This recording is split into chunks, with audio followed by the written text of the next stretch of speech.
야랑야랑 정치부 김민지 기자와 함께합니다. 첫 번째 주제 보겠습니다. 자, 웃은 이유? 안경을 끼고 있는 인물 같은데요. 네, 윤호중 전 민주당 비대위원장인데요. 지난달에 김건희 여사와 만났을 때 웃는 사진이 공개됐었죠. 왜 웃었을까? 이런 이유였다는 새로운 주장이 나왔습니다. 사실 내 지역구에 네. 어머님 친척이 장사를 하고 계신다. 어머니 친척을 더 잘한다. 그랬더니 그러면 제가 줄리 아닌 것 알고 계시겠네요. 아직도 제가 줄리라고 생각하시나요? 이제 네. 이렇게 말씀을 하셨다는 겁니다. 대선 때 공격을 많이 받았었는데요. 김 여사가 이게 스스로 줄리 이야기를 꺼냈다는 건가요? 맞습니다. 김 여사가 대뜸 저렇게 물어보니까 윤 전 위원장이 너무 당황해서 제가 그렇게 말씀드린 적이 없다라며 머쓱하게 웃는 그 장면이라는 설명입니다. 실제로 윤 전 위원장은 줄리 의혹을 직접 언급한 적은 없지만요. 김 여사가 지난해 의혹을 부인하는 인터뷰를 했을 때 이렇게 평가한 적은 있습니다. 오히려 직접 인터뷰를 하면서 전 국민이 알게 한 이런 계기가 될 수도 있어요. 굉장히 불리한 판단이 아닌가 생각합니다. 사실 웃는 사진이 공개되면서 당원들 비판도 많이 받았었는데요. 윤호중 전 위원장, 그래서 이 줄리 이야기 때문에 웃은 게 맞다고 이야기를 하나요? 오늘 입장문을 냈는데요. 자신의 의지와 무관하게 김 여사와의 대화 내용이 기사화돼서 유감이라면서 시인도 부인도 하지 않았습니다.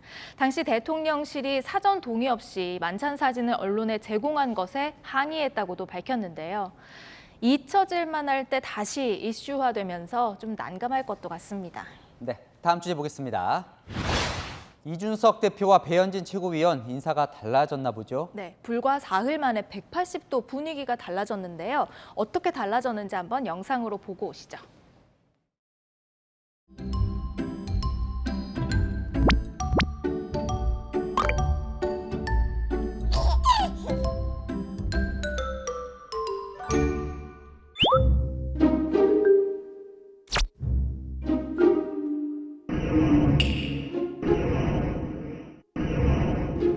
어제 많이 먹었어. 예, 제목이 시작하겠습니다. 전 딱히 드릴 말씀이 없습니다. 오늘은 눈도 안 마주치는데요. 냉랭해진 이유가 있습니까? 반갑게 인사했던 사흘 전 저 회의에서요. 이준석 대표가 추진하는 국민의힘 혁신위원회에 대해서 배현진 최고위원이 이 대표의 사조직에 가깝다는 오해를 받을 수 있다. 이렇게 직격탄을 날리면서 갈등이 시작됐는데요. 배 최고위원은 오늘도 의미심장한 발언을 내놨습니다. 여기 있는 어느 누구도 자기 정치를 위한 그러한 어떤 의도를 혁신에 담지 않겠다.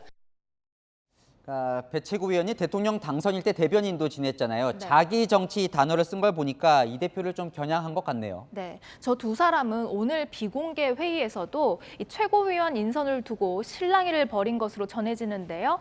안철수 의원이 추천한 최고위원 2명을 이준석 대표가 반대하고 있죠. 권성동 원내대표가 그중 한 명만 추천하면 어떻겠냐고 중재안을 냈지만 안철수 의원은 받아들이지 않았는데요. 당분간 계속 좀 시끄러울 것 같습니다. 네, 참 이게 중요한 문제인가 보죠. 네, 마지막 주제 하나 더 보겠습니다. 민주당이 낸 논평이 도마 위에 올랐습니다. 네, 민주당이 어제 제1연평해전 23주년을 기념하면서 서해 수호 영웅들의 헌신을 언급하는 논평을 냈는데요. 문제가 된 건 이 부분입니다. 국군 장병에 감사를 드리면서 유가족분들께 위로의 마음을 전합니다라고 한 겁니다. 그래서 이 질문이 나왔군요. 누구를 위로하냐고요? 네, 유가족분들을 위로한다고 했지만요. 제1연평해전 당시 북측 사망자는 20여 명으로 추정되지만 우리 전사자는 없었거든요. 국민의힘에서는 사실관계조차 제대로 확인하지 않는 무성의함이라면서 대체 누구에게 위로를 전하는 거냐 이렇게 따져 물었습니다. 논란이 되자 민주당은 논평에서 유가족 언급을 지웠습니다. 서해 수호의 날이었던가요? 민주당이 비슷한 실수를 한 적이 있잖아요. 그렇죠? 네, 당시 박지현 비대위원장은 천안함 사건과 제2연평해전의 날짜를 혼동했고요. 또 사건의 내용을 언급한 부분에서 곳곳에 오류가 발견돼서 사과하는 일이 있었는데요. 기념일에 맞춘 보여주기식 메시지가 아니라 뭔가 진정성을 담으려면 사실 확인부터 잘 해야겠습니다. 네, 실수가 반복되니까 더 난감할 것 같네요. 여랑야랑이었습니다.